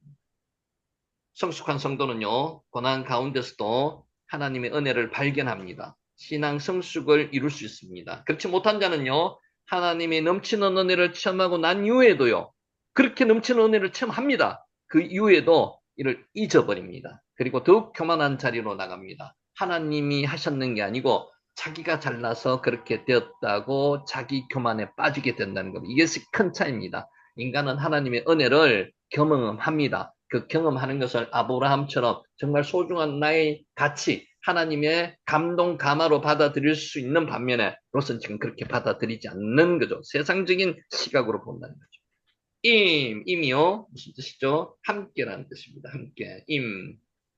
여호샤바트 기억하십니까? 와예히 예호와 여호샤바트. 여호사밧과 하나님이 여호와께서 함께 계셨다. 그 할 때 임이 나왔습니다. 함께. 네겝으로 한 네겝바. 자, 한 네겝바는 지역을 의미하는 고유명사 아까 설명했습니다. 네겝바에 정관사 하가 붙어서 목적이나 방향을 나타내는 의미 아가 결합된 형태입니다. 네겝어 사막으로 네겝으로 이런 뜻입니다. 네겝으로 올라갔다는 겁니다. 한글 개혁 성경처럼 이거 한글 개혁 성경은 뭐라고 했는가 하면 남방으로 해놨습니다. 남방으로. 이게 아까 뜻이 남방으로는 뜻도 있다 그랬죠. 남쪽에 있으니까 유대 남쪽에 있으니까. 근데 여기서 지금 1절에 남방으로 올라가니 이런 의미는 말이 맞지 않다는 거죠. 그래서 킹 제임스 버전에 into the south 이렇게 돼 있는 것은 오해입니다. 오해. 잘못. 그러니까 킹 제임스 버전도 잘못 번역되어 있는 것도 있습니다. 번역은 맞을지 몰라도요, 의미 자체가 좀 다르다는 거죠. into the south, 남방으로 이렇게 번역을 했는 거는 실제가 안 맞고요. 뭐라고 번역을 해야 된다고요? 지금 개역 개정처럼 네겝으로 이렇게 번역을 해야 된다. 그래서 킹 제임스 버전을 유일한 성경이라고 말씀하시는 그런 분들은 말이 맞지 않습니다. 킹 제임스 버전도 번역본이기 때문에 오류가 있습니다. 그 오류가 있는데 그것을 억지로 받아들이려고 하는 것은 그것은 아집입니다. 아집. 자, 오해를 불러일으켰고요. 왜냐하면 애굽에서 볼 때 네게부 지역은 북쪽으로 가야 하기 때문에 남방으로 해석해놨는 한글 개혁 성경이나 킹 제임스 버전의 번역은 맞지 않다는 거죠. 자, 따라서 NIV나 RSV 한글 개정 개혁 성경처럼 네게부 지역으로 into the 네게부, into the south가 아니고요. 네게부 이렇게 번역해야 되는 게 정확한 번역이랍니다. 사막도시 대마 사이를 잇는 엘닷길이나 왕의 대로, 왕의 대로는 아시죠? 왕의 대로를 통과하거나 교차하여 이룰 수 있는 곳이 뭐라고요? 네겝입니다. 요게 왕의 대로입니다. 요게 해변길이라는 거고요. 해변을 따라 쭉 낳는 게 요거 해변길. 애굽에서 북쪽으로 나갈 수 있는 길은 두 가지 길이 있습니다. 사해변길이 있고요. 요 왕의 족장길, 왕의 길이 있습니다. 왕의 길, 왕의 길. 이 두 가지 길로 나가는데 여기에 브엘세바 거치고요. 마므레 헤브론 거치고요. 베델 아이 거치고 세겜. 아브라함이 이동했던 그 경로를 왕의 길이라고 합니다. 지금 아브라함은 요 길로 가고 있습니다. 왕의 길.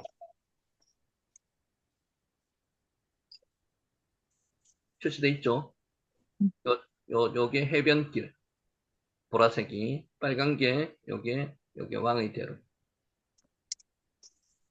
2절 아브라함에게 가축과 은금이 풍부하였더라. 결혼 지참금을 실제는 빼앗거나 주고 해야 되는데 너무 급하게 써둔다고 보니까 바로가 그냥 쫓겨 나왔는 겁니다. 아브라함도 줄 생각도 못 했고요. 그냥 뭐 자의반 타의반으로 갖고 나왔다는 거죠. 그거 생각하세요. 출애굽할 때 이스라엘 민족이 애굽 사람으로부터 은금과 폐물을 가지고 나왔는 그 모양과 비슷한 상황입니다.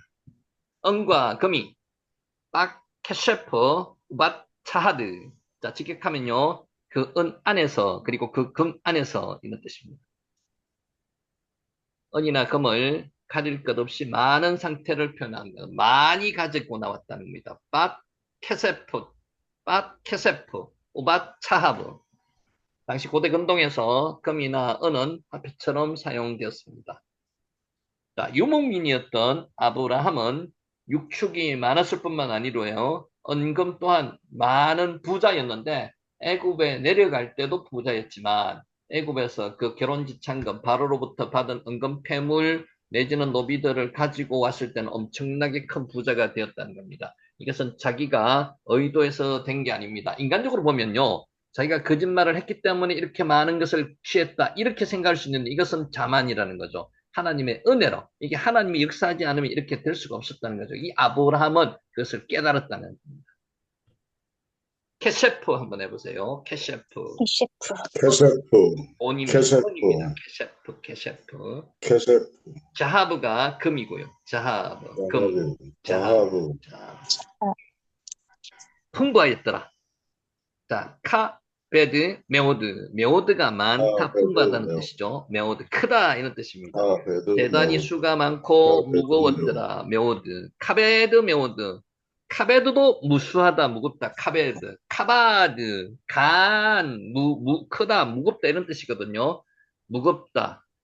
번역되는 단어로 수량과 더불어서 무게가 많다는 이중적 의미. 카베드, 메오드. 그러니까 중복해서 단어를 쓴다는 것은 히브리 용법은 강조하는 겁니다. 아주 많다는 겁니다. 메오드 역시 지극히 너무라는 번역 뜻으로 그 정도가 상상을 넘어서 대단히 많음을 나타내고 있습니다. 카베드, 메오드. 풍부하였더라. 카베드, 풍부하다. 메오드. 물이 풍부하다를 뭐라 그러죠? 라바, 넘쳤다. 라바라 그러죠. 라바, 라바. 흘러 넘치는 하나님의 은혜. 라바, 라바입니다. 라바. 대단히 많았다는 겁니다. 아브라함에게 기근이나 애굽 이주와 같은 어려운 가운데서도 내게 복을 주어 12장 2절이죠. 복을 주어 7가지 복 중에 복을 준다는 내게 복을 주어란 물질에 대한 하나님의 언약이 신실하게 이루어졌음을 보여주고 있습니다. 아브라함뿐만 아니라 우리 성도 역시 하나님 안에서 얻을 축복이 그 종류가 다양한 동시에 분량도 참으로 묵을 정도로 풍부한 것임을 실감나게 보여줍니다. 단서 조항이 있습니다. 하나님의 복을 감당할 수 있어야 됩니다. 복을 주시면 그 복을 감당 못하는 사람이 있어요. 그러면 복을 안 주십니다. 물질을 주시면요. 물질을 쓰임새 있게 잘 활용하는 사람은 더 물질을 더 주신다는 거죠. 더불어 이는 다음 문단에서 나올 아브라함과 롯이 헤어질 수밖에 없는 상황을 보여주는 것이기도 합니다. 재산이 많으면요. 분쟁이 일어납니다. 여러분 재산 많이 가지시는 거 꼭 복이 아닙니다. 나중에 자녀들, 자식들에게 분쟁의 소지로 적용될 수가 있습니다. 그러니까 미리미리 잘 정리를 하셔야 됩니다. 하나님께 바칠 거는 바치고요. 이 세상의 재물을 하나님을 위해서 미리미리 잘 사용하셔야 되지, 그것을 남겨놓으면요, 불행의 씨앗이 된다는 거죠. 지금 재산이 많았기 때문에 문제가 일어나는 겁니다. 3절, 그가 네게보에서부터 길을 떠나 베델에 이르며 베델과 아이 사이 곧 전에 성전 쳤던 곳에 이르니, 왜 베델과 아이 사이에 머물렀죠? 이방인들이, 원주민들이 많아가지고 그 산에 올라가지 않으면은 원주민들과 같이 섞여 있어야 되기 때문에 산으로 옮겼습니다. 베델과 아이 사이에. 그래서 그곳이 전에 장막 쳤던 곳이라는 거죠. 전에 밧테힐라, 전에 밧테힐라. 자, 뭐뭐 할 때를 나타내는 전치사 빼와 정관사 하가 결합되어서 빠가 되었습니다. 열다는 뜻에서 유래하여 처음 시작이라는 의미를 가진 테힐라가 결합된 것으로서 처음에 at the beginning, 처음이란 뜻입니다. 처음에. 여러분 테힐라 기억하세요? 테힐라? 찬양. 근데 왜 이게 갑자기 시작이 됐을까요? 찬양이? 다른 단어입니다. 다른 단어. 그러니까 히브리어는 이렇게 헷갈리게 하는 단어가 한두 개가 꼭 있습니다. 그러니까 이걸 너무 복잡해 하지 마시고 제가 설명을 드릴게요. 테힐라가 여기는 처음이라는 의미입니다. 처음. 테힐라 그거 단어 하나가 스펠이 하나가 다릅니다. 스펠 하나가 보여드릴게요. 자, 한글 성경에는 잘 나타나지 않지만 원어 성경은 아브라함이 여행을 처음 시작했던 바로 그곳으로 다시 돌아왔음을 밝힙니다. 이게 처음 있었던, 아까 제가 말씀드렸죠. 베델과 아이 사이에 원주민들이 좋은 땅을 다 차지하고 있기 때문에 산으로 올라갔습니다. 아이 사이에. 그 산에서 처음에 장막을 쳤고요. 그 장막을 치고 하나님의 이름을 불렀던 그곳으로 지금 다시 갔다는 겁니다. 그래서 한글 성경에는 잘 나타나고 있지 않다는 의미, 원어 성경은 아브라함이 처음에 시작했던 바로 그곳으로, 그래서 전에라는 의미가 처음에 장막을 쳤던 바로 그곳으로 갔다는 겁니다. 아브라함이 애굽에서 저지른 이전의 실수를 모두 정리하고 왜 그곳으로 갔을까요? 새로운 출발을 하려고 그곳에 가서 하나님께 다시 제사 지내려고 갔다는 그런 의미라는 거죠. 아브라함이 애굽에서 돌아와 당시 가나안 사람들이 거주했던 베델과 오타났네요. 베델과 아이를 피하고 그 사이에 장막을 친 것도 아브라함의 신앙이 원래의 성결함을 되찾았음을 보여줍니다. 그러니까 탕자가 아버지에게 돌아왔는 것처럼 실제로 그런 직접적인 표현은 없지만 이런 문구 하나로 봐서 다시 하나님께 지금 돌아오고 있는 것을 표현하고 있는 겁니다. 아브라함은 애굽으로 내려갈 때만 해도 자신이 처한 어려움을 인간적인 방법으로 극복하기 위하여 왕이 살고 또 사람들이 많이 거주하던 6,500km 되는 나일강이 있으므로 물이 마를 일은 없었다는 거죠. 풍부할 거라는 그런 생각. 아브라함은 이제 애굽에서 하나님의 크고 놀라운 은혜를 처음 했고요. 자기가 하나님을 생각하지 않고 기도도 하지 않고 따랐지만 하나님은 그때까지 하나님께서 아브라함을 보호하셨다는 것을 체험하고 나서 가나안에 다시 돌아와서는 이방 사람들과의 처음처럼 접촉을 피하고 하나님을 의지하기 위해서 생활하는데 다시 다소 불편함은 있었지만 사람이 없는 그런 곳으로 다시 갔다는 말입니다. 우상을 숭배하며 도덕적으로 저급한 수준에 머물러 있었던 가나안 사람들이 밀집하여 사는 것이 아니라 변경 지역의 거주지를 정하여 물도 희박하고 초지도 없는 그런 곳으로 지금 갔다는 겁니다. 그게 바테일라, 전에가 처음에 장막을 쳤던 곳으로 갔다는 겁니다. 우리 성도들도 역시 인간의 힘으로 난간을 해결하는 인본적인 생각은 버려야만 합니다. 맡겨야만 합니다. 내가 하려고 하면 문제가 생깁니다. 하나님께 맡기셔야만 합니다. 기도하셔야만 합니다. 그리고 하나님이 응답을 받아서 행하셔야 합니다. 세상적인 삶에서 분리된 거룩한 생활을 선택해야 합니다. 이게 카도시죠. 까달이고요. 까달과 카도시가 그래서 중요한 단어라는 거죠. 세상 사람들과 같이 살아야만 되지만은요, 그들과 영적으로는 분리해서 살아야 된다는 거죠. 그게 카도시, 빠달입니다. 하나님께서 천지 만물을 창조하셨고요, 역사를 주관하시는 분이심을 우리가 믿는다면은 우리가 고난 가운데서라도 누구를 의지합니까? 하나님을 의지해야만 된다는 게 명백한 사실이라는 겁니다. 지금도 마찬가지입니다. 우리가 힘든다고 하지만은 하나님 의지하지 않고 자기 마음대로 자기 행동을 했는 사람일수록 힘든다고 이야기합니다. 하나님께 맡기셔야 됩니다. 기도하셔야 됩니다. 테필라 기도하셔야 됩니다. 이게 뭐라고요? 테힐라. 테힐라. 이게 시작이에요. 차이가 뭘까요? 어느 단어가 차이가 날까요? 요 단어가 차이가 납니다. 요 단어. 여기에 막혔죠? 테힐라, 네. 막히는 거는 테힐라. 그냥 쉽게 생각하세요. 뚫혔는 게 뭐라고 의미가 있죠? 생명이라는 뜻이죠, 생명. 아브라함에게 요것을 생명을 주실 때 아브라함의 요 단어가 스펠이 들어갔습니다. 요 단어가 아니고요. 뚫혔는 단어. 여기 들어갔어요. 여기 테힐라예요. 찬송이라는 거죠. 테힐라. 이해하시겠습니까? 아까는 막혔어요. 지금은 뚫혔습니다. 해고요, 해트고요. 그래서 요는 뚫혔습니다. 생명이 들어간다. 생명이 있는 것은 테힐라 찬송이고요. 생명이 없는 막혔는 것은 테힐라 시작이라 그렇게 기억하시는 것도 좋을 것 같습니다. 이거 보내드릴게요. 4절. 그가 처음으로 테힐라 처음으로 제단을 쌓은 곳이라. 그가 거기서 앞에는 전에라고 나왔죠. 처음으로가 원문에는 더 많습니다. 제단을 쌓은 곳이다. 그가 거기서 여호와의 이름을 불렀더라. 질문 하나 할게요. 하나님의 호칭을 뭐라고 썼습니까? 여호와. 왜 여호와로 썼죠? 엘로힘도 있고 아도나이도 있는데. 이제 이런 건 질문 안 해도 아셔야 됩니다. 약속이 하나님. 언약이 언약이 하나님 언약이 때문에. 언약을 하신 그 하나님의 이름을 다시 불렀다는 겁니다. 우리도 기도할 때 하나님 이렇게 말씀하시지 않았습니까? 여호와의 이름을 불러야 된다는 거죠. 그래서 여호와의 이름이 들어갔습니다. 처음으로 바리쇼나, 아까 테일라라는 단어와 의미는 같지만 다른 단어입니다. 리숀이라는 단어를 썼습니다. 본문은 바로 앞절에 전에는 우리가 단어를 뭘로 썼죠? 테일라라는 단어를 썼고요. 마찬가지로 시간을 나타내는 전치사 빼와 정관사가 결합된 형태인 빠와 시간이나 순서에 있어서 제일 앞선, 리숀이 제일 앞선, 처음, 최초로 이런 뜻이거든요. 결합되어 맨 처음 바로 그때를 나타내는 겁니다. 그 장소를 갖답니다. 리숀. 그래서 바리쇼나. 아브라함이 맨 처음 제단을 쌓은 곳은 어딥니까? 실제로 제단을 쌓은 것은 세김이었습니다. 그런데 거기서는 제단만 쌓았고 여호와의 이름을 불렀다는 이야기는 없습니다. 베델과 아이 사이에 있는 이곳을 제단을 쌓고요. 단을 쌓았을 뿐만 아니라 하나님의 이름을 카라 불렀다는 거죠. 그래서 하나님의 이름을 불렀다는 것이 예배했다고 해석을 합니다. 그래서 제단을 쌓고 예배한 것은 실질적인 부분은 베델과 아이 사이에 있었다는 거죠. 세겜에서는 제단만 쌓습니다.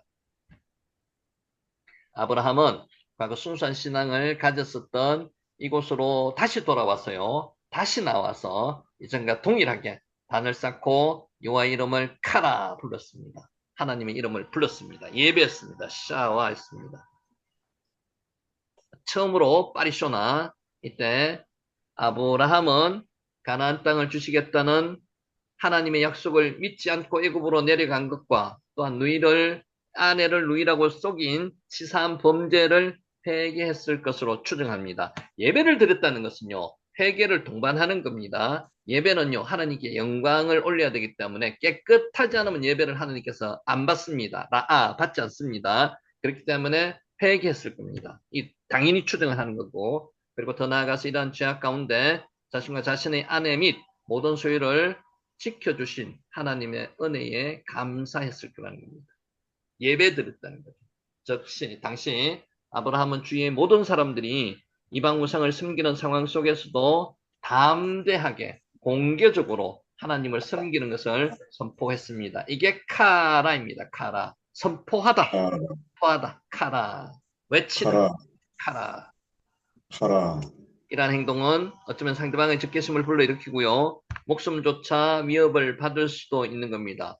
이게 모시는 신이 다르면요. 죽임까지. 그 옛날의 전쟁은 신과의 전쟁이었거든. 신과 신의 전쟁이었습니다. 싸움이 일어나고요. 살인까지 하는 겁니다. 그럼에도 불구하고 담대함을 보인 아브라함의 행동을 통해서 우리 성도들은 세속적인 풍조에 휩싸여서 위축된 신앙생활을 하고 있지는 않은지 스스로 반성해 보아야 됩니다. 여러분, 지금도 북한이고요. 중국에 가면요. 목숨 걸어놓고 지하교회에서 생명을 돌보지 않으면서 예배 드리고 있는 사람들이 많습니다. 그런 사람들이 생각하면요. 지금 우리는 너무 편안하게 예배를 드리고 있는 거죠. 그런 데서는 기적이 일어날까요? 안 일어날까요? 일어납니다. 그러면 우리는 왜 기적이 안 일어날까요? 그만큼 절실함이 없다는 겁니다. 지금도 절실하게 하나님을 찾는 자들에게는 기적이 일어납니다. 오늘 그런 저와 여러분이 되시기를 예수님 이름으로 축원합니다. 절실해야만 됩니다. 4절, 그가 처음으로 제단을 쌓은 곳이라. 그가 거기서 여호와의 이름을 불렀더라. 제단은 알죠? 미츠베아흐. 미츠베아흐. 자, 구약 성경에서 많이 나옵니다. 401회가 나오는 게 미츠베아입니다. 희생을 위해서 죽이다. 자바흐가 여기서 나오는 거야. 자바흐에서 유래한 게 뼈하흐, 미츠뼈하입니다. 희생 제사를 드리는 장소. 맴이 여기도 들어갔죠. 맴이 장소 전치사입니다. 장소 전치사. 그래서 미츠뼈하흐, 자바흐하고 미엠하고 합쳐가지고 미츠뼈하흐가 나온 거죠. 자바흐가 뭐라고요? 희생을 위해서 죽이다 이런 뜻입니다. 자바흐. 자, 홍수가 끝난 후 노아는 이와 같이 단을 쌓고 희생 제물을 바쳤습니다. 8장 20절에. 아브라함의 뒤를 이어서 이삭도 야곱도 브엘세바와 베델에서 하나님께 단을 쌓았습니다. 그 단이 뭐라고요? 미츠베아흐. 이처럼 성경에 나오는 신앙의 인물들은 하나님께 희생제사를 드림으로써 하나님에 대한 자신의 신앙을 표현하였습니다. 희생제사를 드린다는 게 의미 자체가 아시죠? 그 재물 자체로 해가지고 내 안에 있는 내가 가지고 있는 저 제약을 그 재물을 통해서 없애주는 겁니다. 그 재물이 죽음으로 말미암아 그게 회개죠, 회개. 그래서 당연히 회개를 하여 회개가 들어가는 거죠. 이는 그 문화 당시 문화 속에서 그들이 믿는 하나님께 취할 수 있는 최고의 경배 행위였습니다. 훗날 하나님께서는 이스라엘 백성들에게 희생제사의 규례를 세워 주심으로써 믿음의 조상들의 신앙을 이어나가도록 하셨던 것이고요. 신약의 성도들은 예수 그리스도께서 자신을 희생제물로 삼아 단번에 제사 드려짐으로 인해서 우리의 죄를 얻게 하셨으므로 예수님이 제물이 되어서 돌아가셨다는 거죠. 그래서 더 이상 이제 희생제물은 필요 없다는 겁니다. 더 이상 희생제사를 드리지 않고도 바로 그리스도를 믿음으로 제사를 드린 것과 같은 효력을 얻게 되었다는 거고요. 하나님의 십자가 사랑을 체험하신 분은요, 하나님에 대해서 배반하지 않습니다. 하나님을 직접 만났다는 거죠. 그래서 그 만남이 있어야 된다는 거예요. 우리 아이들에게, 우리 성도들에게 그런 만남을 이루어지도록 우리가 도와줘야 됩니다. 미츠 뼈의 재단입니다. 이게 뭐라 그랬죠? 이션. 되죠. 리션이 처음이라는 뜻이고요. 리션, 최초, 처음이라는 뜻입니다.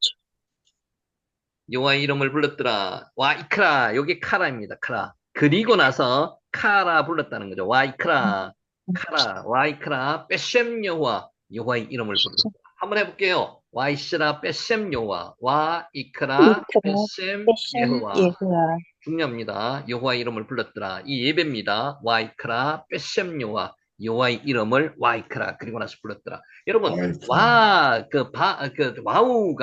와우라는 게 상당히 중요합니다.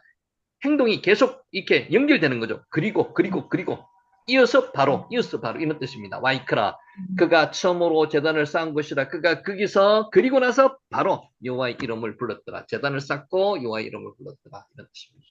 자세한 설명은 참조 직역하면요. 그리고 와우, 그가 여호와 이름을 불렀더라. 와이크라 베셈 여호와. 한글 성경에서는 계속적 와우에 대한 해석 그리고를 생략하고 있습니다. 생략했죠. 거기서 여호와 이름을 불렀더라. 생략되었죠. 하지만 와우가 있으므로, 접속사가 있으므로 말미암아서 아브라함이 전에 장막을 쳤던 곳에 도착한 일과 그가 거기서 여호와 이름을 부른 일이 바로 이어진 것임을 알 수 있습니다. 이게 무슨 뜻일까요? 도착해서 여호와 이름을, 장막에 도착해서 그가 거기서 바로 여호와 이름을 불렀다는 겁니다. 이 차이가 있죠. 한참 지나서 불렀는 게 아니고요. 처음으로 제단을 쌓은 곳, 그가 거기에 도착해서 바로 여호와 이름을 불렀다는 겁니다. 차이가 엄청나게 있습니다. 그러니까 이런 그게 어떤 생생한 원어의 느낌이 있다는 거죠. 아브라함은 베델과 아이 사이에 이르자마자 바로 전에 그가 여기서 하나님께 단을 쌓고 예배를 드렸던 일과 그 후에 예굽에 내려가 지었던 죄가 생각나서 회개하는 거죠. 통회하는 심정으로 하나님의 이름을 부를 수밖에 없었다는 것입니다. 아버지 하나님, 거기서 외쳤다는 겁니다. 이게 카라입니다. 카라. 여기서 나왔죠. 계속적 와우가 해석이 생략되어 있는데 이게 앞으로 들어갈지 안 들어갈지는 모르겠지만은요, 이게 넣음으로 해가지고 생생하게, 그러니까 원어의 의미가 전달되는 거죠. 그리고 그가 도착하자마자 그리고 그가 여호와 이름을 발로 불렀더라, 이런 뜻입니다. 와이크라 베셈 여호와, 뿐만 아니라 그런 자신의 죄악과 어리석음에도 불구하고 하나님께서 많은 물질로 채워주셨음을 생각할 때 얼마나 감사합니까? 감격, 감동하여서 여호와의 이름을 부를 수밖에 없었던 것입니다. 여러분, 아브라함이라면 그렇지 않겠습니까? 맞아 죽어도 시원찮을 판에 말씀을 안 들었으니까 하나님께서 부인도 그대로 더럽히지 않고 찾아올 수 있었고요. 재물까지도 엄청나게 지금 가지고 나올 수 있게 만들어주신 하나님의 은혜, 그 체험을 감동해서 여호와 이름을 부를 수밖에 없었다는 겁니다. 우리도 오늘 이런 하나님의 은혜를 부를 수 있는, 하나님의 은혜에 체험하고 부를 수 있는 저와 여러분이 되시기를 예수님의 이름으로 축원합니다. 아멘. 자, 아브라함의 고백은 주여 주는 긍휼히 여기시며 은혜를 베푸시며 노하기를 더디하시며 인자와 진실이 풍성하신 하나님이시오니 시편 86편 15절 말씀에 했던 다윗의 고백과도 같은 고백이었을 겁니다. 제가 다시 한번 읽을게요. 아브라함의 고백, 이런 고백이었을 거라는 거죠. 주여, 주는 긍휼히 여기시며 은혜를 베푸시며 노하기를 더디하시며 인자와 진실이 풍성하신 하나님이 시오니. 오늘 이런 고백이 저와 여러분에게 있으시기 바랍니다. 아멘. 아멘. 자, 이제 1절에서 4절까지 간단하게 정리를 하겠습니다. 간단하게. 성도는 죄에 빠진 것을 알았을 때 신속히 죄에서 벗어나야 합니다. 여러분, 모르고 죄에 빠질 수가 있습니다. 그냥 본능적으로 죄에 빠질 수가 있습니다. 근데 하나님이 이것을 성령님께서 알려주시거든요. 그러면 빨리 벗어나야 됩니다. 자, 아브라함은 애굽에서 자신의 잘못을 깨닫게 되자 적시로 가족들을 데리고 애굽에서 나왔습니다. 1번은 누구예요? 하나님께서 적시로 돌려보내셨습니다. 하나님께서 보내셨습니다. 샬라그라 그랬죠. 바로를 통해서 적시로 돌려보냈습니다. 그리고 본인도 나왔습니다. 이것은 우리가 죄에 빠진 것을 깨닫는 즉시 신속하게 죄에서 벗어나야 한다는 것을 교훈해 줍니다. 하나님께서는 항상 죄에서 빨리 벗어나게 만들어 주십니다. 그래서 우리도 행동을 그렇게 해야 된다는 거죠. 우리 성도들은 죄에서 구원을 받았지만 죄악된 세상에 살면서 연약해져서 주변 환경의 영향으로 일시적으로 죄에 빠져들어갈 수밖에 없습니다. 연약한 인간이기 때문에. 그리고 그럴 때면 하나님의 각종 방법으로 성도들로 하여금 죄를 깨닫게 해주십니다. 아브라함에게 죄를 깨닫게 해주셨습니다. 이때 우리는 즉시 죄에서 벗어나야만 하고요. 죄 안에 머뭇거려서는 안 됩니다. 알려주실 때 빨리 벗어나야 됩니다. 근데 죄가 달콤하거든요. 죄가 쾌락적이거든요. 벗어나오기가 정말 힘듭니다. 그것을 하나님의 은혜로 벗어나야 됩니다. 하나님이 주신 힘으로 벗어나야 됩니다. 성도는 단호한 신앙적인 결단으로 자신을 죄로부터 분리시켜야 하는 것입니다. 그러니까 하나님과 가까이 있지 않으면 죄를 벗어나기 힘든다는 거죠. 빨리 하나님께로 돌아와야 됩니다. 그리할 때만 우리는 비로소 다시금 하나님과의 관계를 회복할 수가 있고요. 하나님의 축복을 받아들일 수 있는 계기가 된다는 것입니다. 올라가야 됩니다. 그냥 육체적으로 지리적으로 올라만 가는 게 아니고요. 영적으로 하나님과의 관계를 다시 시켜야 됩니다. 그게 올라가다는 거죠. 올라가다. 자, 2절을 보면 하나님은 자기 백성의 위기를 오히려 축복의 기회로 바꿔주십니다. 하나님은 합력하여서 선을 이루시는 분이기 때문에 악을 선으로 바꾸고도 하시고요. 위기를 기회로 바꾸고도 하십니다. 2절을 보면은 애굽에서 나온 아브라함에게 육축과 은금이 풍부하였다고 했습니다. 사실 아브라함은 애굽으로 이주하기 전에 가나안에서 기근으로 심한 공경에 처해 있었습니다. 그래서 얼마나 심했으면은 그것을 하나님께 기도하는 것도 생각하지 못하고 내려왔을 거예요. 물론 초신자지만은 그만큼 심했다는 겁니다. 그는 애굽에 이주하여서도 인간적인 방법으로 추신함으로써 큰 위기를 처했습니다. 그는 하나님의 특별하신 은혜와 섭리로 그러한 위기들을 극복하고 다시 애굽에서 나올 때는 큰 재력가가 될 수 있었습니다. 이게 하나님께서 악을 손으로 바꿔주신 겁니다. 여기서 우리는 자기 백성의 위기를 오히려 축복의 기회로 바꾸시는 하나님의 놀라운 섭리를 발견할 수 있습니다. 여러분 지금 힘들고 어려운 상황에 계실 수도 있습니다. 그것을 하나님께서는 꼭 그 상황을 계속 유지하지 않으십니다. 역전의 하나님, 악을 선으로 바꾸어 주실 때가 곧 임박했다는 것을 여러분이 느끼실 수 있을 겁니다. 오늘 저녁이 그 시간이 되시기 바랍니다. 그렇습니다. 하나님을 믿는 성도들에게 있어서 위기는 축복의 기회입니다. 위기가 기회입니다. 하나님은 그 기회를 여러분이 체험하시기를 원하십니다. 하나님은 죽음의 위기에 처했던 요셉을 구원하여서 애굽의 총리 대신이 되게 하셨습니다.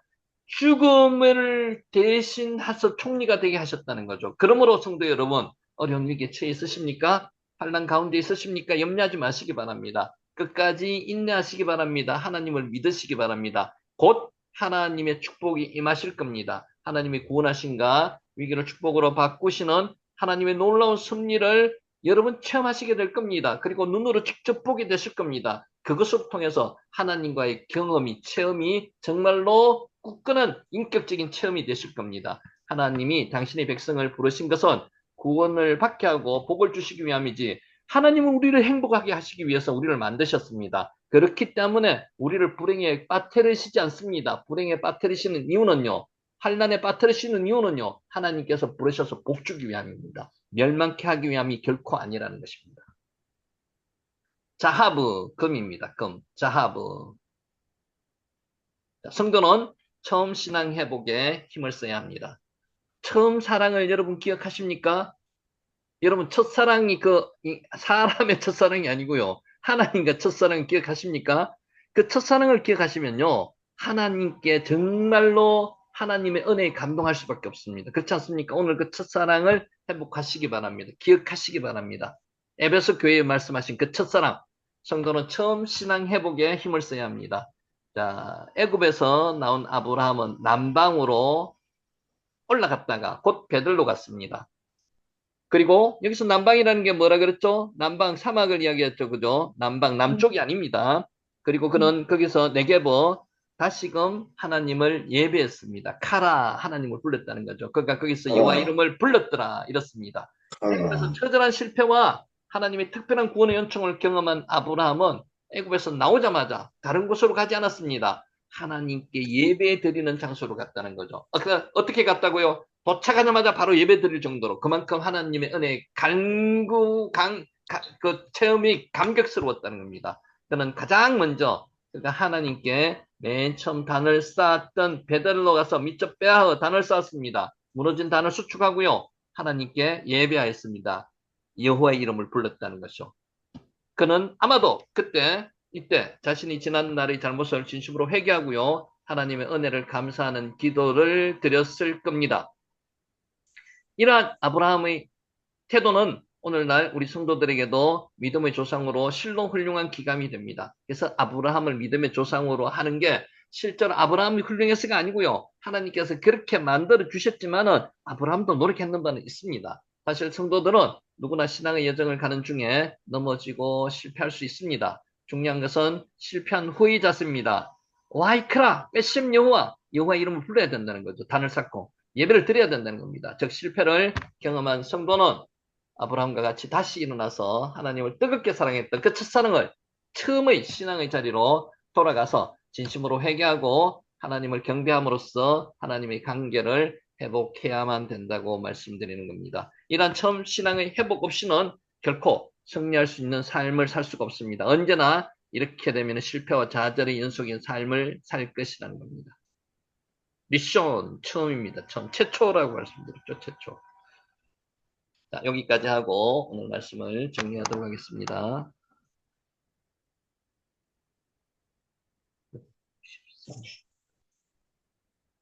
이제 단어가 계속 반복되는 거 좀 너무 어려운 걸로 안 하고요. 쉽게 반복되는 걸로 자꾸 고르려고 노력을 하거든요. 그래서 이제 여기 꼭 메모를 해 놓으시고요. 오늘 요것도 마찬가지입니다. 반복되는 단어를 가져왔습니다. 기도가 뭐라 그랬습니까? 기도? 테필라. 테힐라가 찬양이고요. 나를 대적하니 나는 기도할 뿐이라 제 기도에 대해서 말씀드리고자 합니다. 여기 테필라입니다. 테필라. 혹시 메모 안 하신 분은 사무엘하 7장 27절에 메모하시기 바랍니다. 테필라. 지금 우리가 사는 이 시대는 분노의 시대입니다. 분노의 시대 맞죠? 묻지마 살인도 엄청나게 많습니다. 이유도 없습니다. 가다가 그냥 사람을 때려 죽입니다. 이게 분노의 시대입니다. 사람들은 상대적인 빈곤감 때문에 이래저래 분노하며 살아갑니다. 아무나 보고 화를 냅니다. 아무나 보고 삿대질을 하고요. 이게 분노의 시대입니다. 살인까지 하는 시대입니다. 사람들의 마음에 분노가 가득 차 있습니다. 요새 사람들에게 함부로 말 걸기가 어렵습니다. 분노가 가득 차 있습니다. 눈도 잘 못 맞추십니다. 분노는 대단히 위험합니다. 알렉산더에게는 어렸을 때부터 함께 자란 절친한 친구가 있었습니다. 알렉산더 대왕이 이야기하는 겁니다. 이 친구가 술에 잔뜩 취해서 이제 전쟁에 승리했는가 봐요. 그래서 피로연 자리에서 군병들 앞에서 알렉산더 대왕을 모욕하는 실수를 저질렀습니다. 이래서는 안 되는데 술이 채면은 여자든 남자든 요새 여자들 술 드시는 분이 너무 많던데 위험합니다. 막 깡으로 악으로 드시는데 몸 상합니다. 자기 자제를 못해요.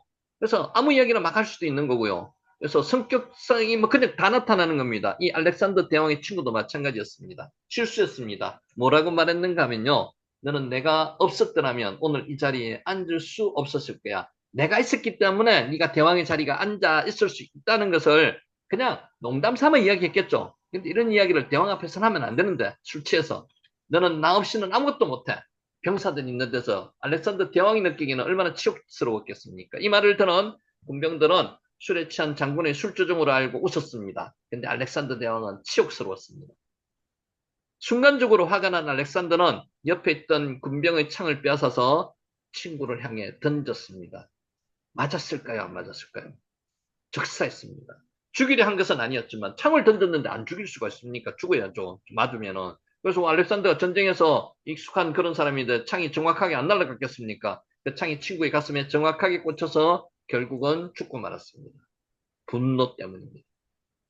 알렉산더 대왕은 세계를 정복했습니다만은 마음을 정복하지는 일에 실패했다는 거죠. 분노를 정복하지 못했습니다. 그래서 성경은 말씀하고 있습니다. 노하기를 더디하는 자는 용사보다 낫고, 우리한테 대한 이야기입니다. 자기 마음을 다스리는 자는 성을 빼앗는 자보다 나으니라. 우리는 누구한테 제일 분노를 합니까? 그냥 모르는 사람 아닙니다. 많은 가까운 가장 소중한 사람들한테 분노를 쏟아내고 있습니다. 오늘 이 시간 이전에도 분노하고 오셨던 분이 있으면은 이 강의가 마치면은 용서를 구하시기 바랍니다. 분노 풀어야 됩니다. 이걸 참아야 됩니다. 분노를 다스리지 않으면 온갖 불행한 일들이 일어납니다. 태필라, 분노, 기도하셔야 됩니다. 분노가 일어날 때요, 기도하십시오, 속으로. 분노를 감출 수 있도록, 분노를 가라앉힐 수 있도록. 개인의 심리적인 안정을 깨뜨리고 가정의 행복을 산산조각납니다. 가정이 깨어지는 1번이 분노입니다. 분노. 이것만 참으면, 한순간만 참으면 깨어지지 않습니다. 한 사회를, 회사를 무너뜨리기도 하고요. 사회를 혼란으로 몰아넣기도 합니다. 집단적 분노는 국가의 정부를 무너뜨리기도 합니다. 지금 집단적 분노가 일어나고 있습니다. 좌우로 갈려져 가지고 분노가 너무 심합니다. 해결할 방법이 없습니다. 기도해야 됩니다. 분노를 주체할 수 없어서 분노가 안에서 폭발하면은, 내가 분노를 폭발하면 뭐가 되는 거예요? 자살입니다. 자살. 요새 너무 그게, 아까 얼핏 보니까 800건이나 되는 게요. 가족을 죽이고 자기도 자살하는 경우가 최근 몇 년 동안에, 5년 동안인가 800건이나 됐었답니다. 와, 엄청나지 않습니까? 자기만 죽는 게 아니고요. 가족을 살해를 하고 자기가 죽는 경우가 몇백 건이나 되었다. 제가 정확한 기억을 못하겠는데 몇백 건이었습니다. 그게 몇 년 동안에 그렇게 많이 나타난 거예요. 그게 왜 그래요? 분노. 분노가 어느 때 정말 밖으로 표출됩니까? 술 먹었을 때, 마약을 했을 때, 이때 표출이 되는 겁니다. 조심하셔야 됩니다. 그래서 술이 백해무익하다는 거죠. 밖으로 폭발하면은 자기 자신을 죽이는 거예요. 밖으로 폭발하면 살인이 일어나는 겁니다. 하나님은 가인이 분노에 사로잡히자 그에게 나타나셔서 말씀하셨습니다. 뭐라고 말씀하셨습니까? 죄가 너를 원하나 너는 죄를 다스릴지니라. 분노를 가라앉히라는 거죠. 죄를 다스리라는 겁니다. 근데 그 죄를 다스리지도 못하고요.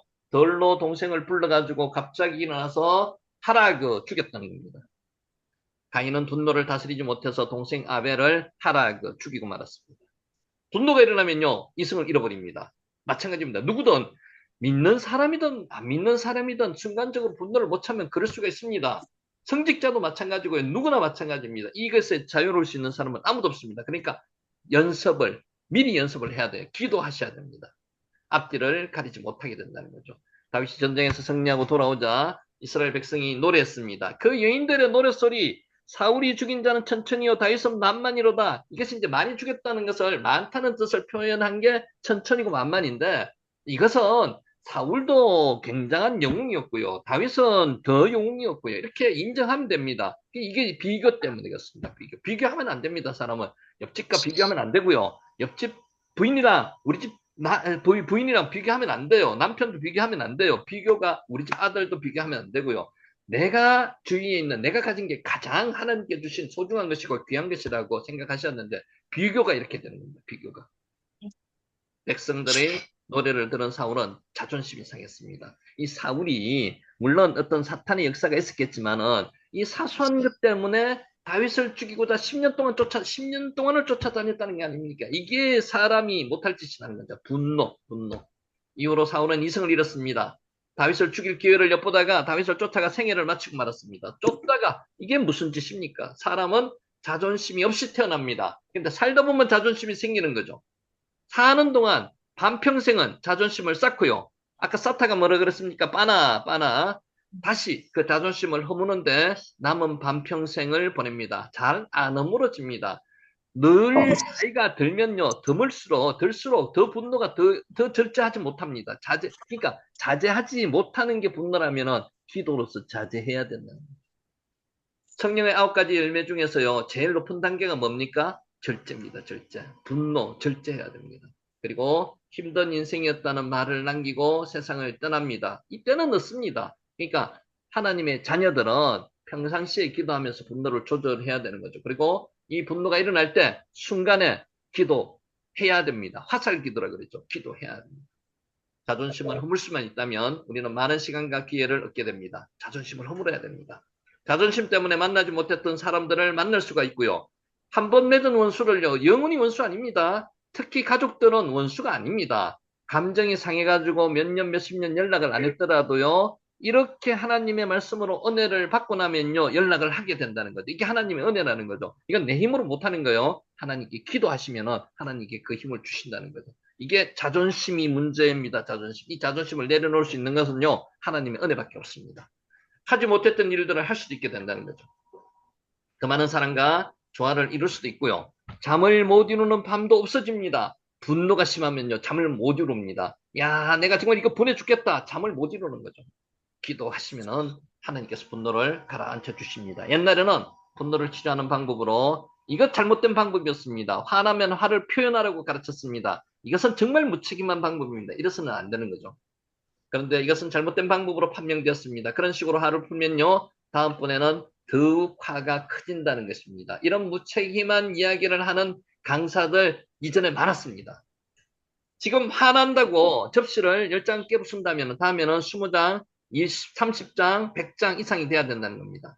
분노를 해결하는 최고의 방법은 에너지 방향을 바꾸는 것입니다. 어느 방향으로 바꿔야 된다고요? 하나님이 정해주시는 방향, 기도의 방향, 기도하면 방향을 바꿔주십니다. 부정적이고 파괴적인 에너지를 긍정적이고 생산적인 에너지로 바꾸는 일은 쉽지 않습니다. 이거 잘했는 사람이 누굽니까? 성경에 다윗이 잘했다는 거죠.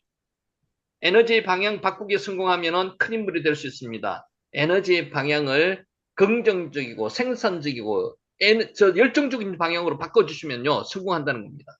그 대표적인 사례가 다윗입니다. 다윗의 시가, 시편이 그런 거라는 거죠. 다윗은 사울 왕이 자신을 죽이려 하자 해서 도망했습니다. 10년 동안에 다윗은 사울을 쫓기며 살았습니다. 지금 뭐 이렇게 음소거 좀 한번 해주시죠.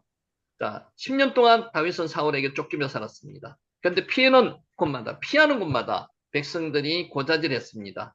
다윗은 어쩔 수 없어서 적국인 블레셋으로 망명을 갔었고요. 얼마나 억울하고 분했겠습니까? 이 분노를 자신에게 돌리지도 않았고요. 사울에게 돌리지도 않았습니다.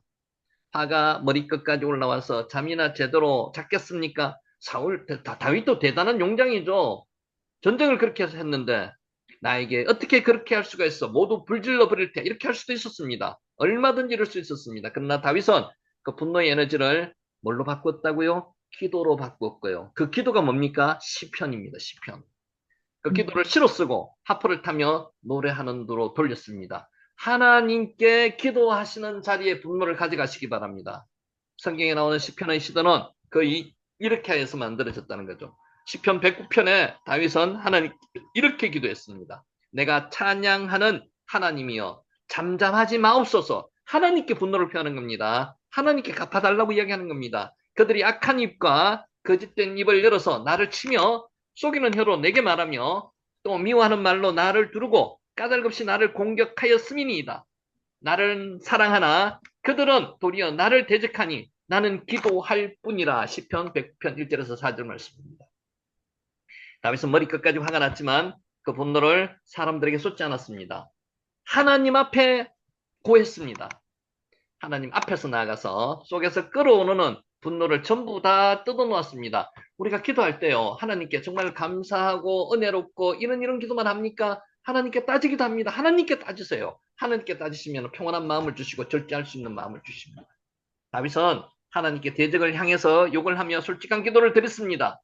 이를 통해서 자기 자신의 분노를 털어내고 그들을 용서할 수 있었습니다. 하나님이 주시는 마음으로 웃을 수가 있었고요. 감사할 수가 있었고요. 그들을 사랑할 수 있었고요. 끝까지 비전을 지켜낼 수가 있었습니다. 하나님 앞에 분노를 토했습니다.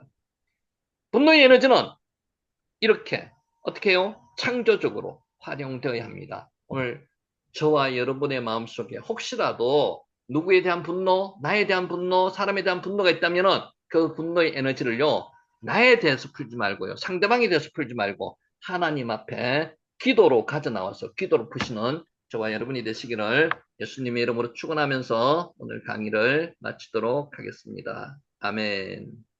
아멘. 네, 자, 일단 녹화 중지하고 제가 기도 드리고 마치도록 하겠습니다. 나갈 때